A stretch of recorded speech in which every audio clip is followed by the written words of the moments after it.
tombo kangen kagem menjerang suami nggih. Yu Cakra Baskara.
Asik Mas kelangan tingali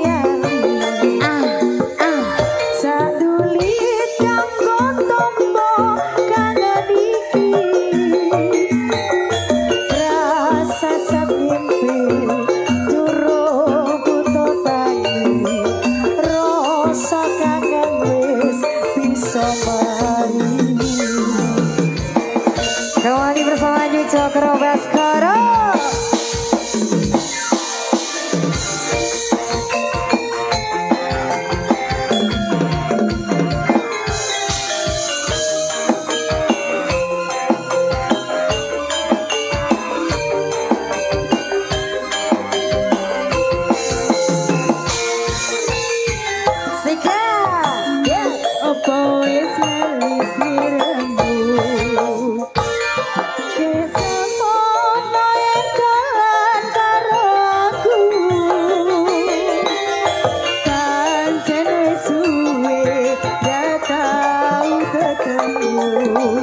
Bisa mestine kali aku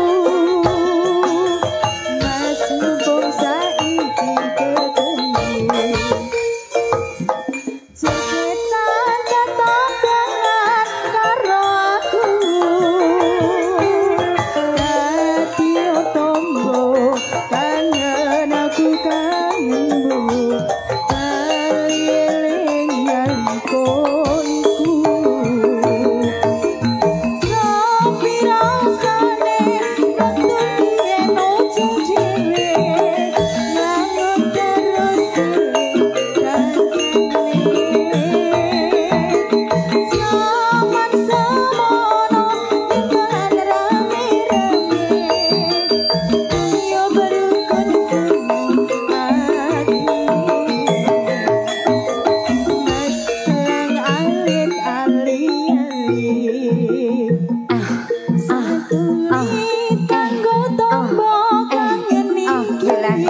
Yola